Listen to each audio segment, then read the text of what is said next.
Shavua Tov, a good vach. A story from Israel, fairly recent.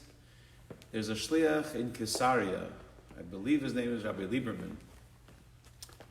And he moved to the city, which is a very wealthy city, I believe, not necessarily, there's a famous word of yet.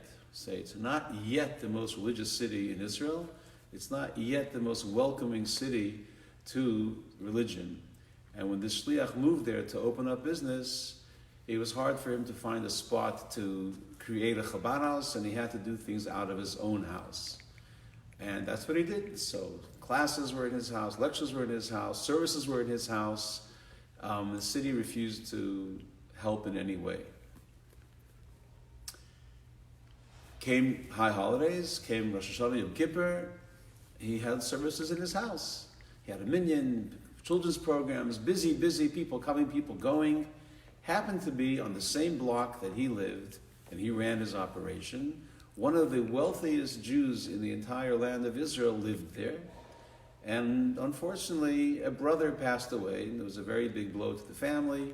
There weren't big Shiva minyan people, but the family was laying low and quiet, and Yom Kippur was part of the Shiva.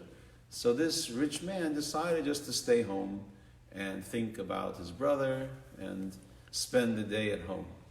Well, it was a lousy day to spend home when your neighbor is having a busy Chabad house with children and adults and activities coming and going, and it drove him crazy, all the traffic and all the busyness.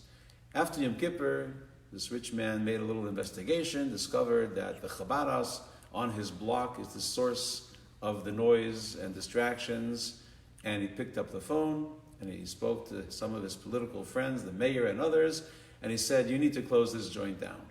It's too distracting and disturbing. I don't want them on my block. When the rich man says, do something, you ask, how high shall I jump? And immediately the shliach began to get messages, veiled and unveiled, that his operations have to close down. Zoning and whatever other excuses. The shliach used every resource possible, connections, father-in-laws, other people. No one could get anything, and the city really wanted him to leave. So he grabbed his tefillin, and he walked outside, a few houses down, and knocked on the door of his neighbor, this very wealthy man. Lets him in, and surprised to see him, and what do you want?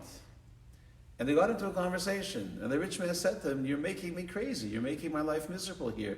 All this traffic, all this noise, I don't need it, I don't want it. And the shliach looked at him and said, do you think I came here to harass you?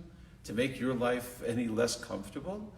I would love to have a Chabad house in a proper way and in a proper place. So why don't you have it, said the rich man. And the shliach said, because the city won't help me. They won't help me find and get some of the public lands that are available for this. They just won't work with me. The rich man said, hold on a second. He picked up the phone. He called the mayor and he said, you need to find a location that will satisfy the Chabad house. Do it. Well, shortly after that, he was granted a beautiful location on a quiet street. And his first donor was this rich man who gave him 150,000 shekalim, was proud to put on tefillin with him, and then Facebook it all over to his friends, or WhatsApp it to his friends, him wearing tefillin, and of course the caption, first the supporter of the Chabad house. Sometimes it may seem that things are out to get us and challenge us and make our life miserable, and it may be that they're our best friends. And with the right attitude, the right smile, the right request, they work with us, make this world a place for Hashem. Have a great week.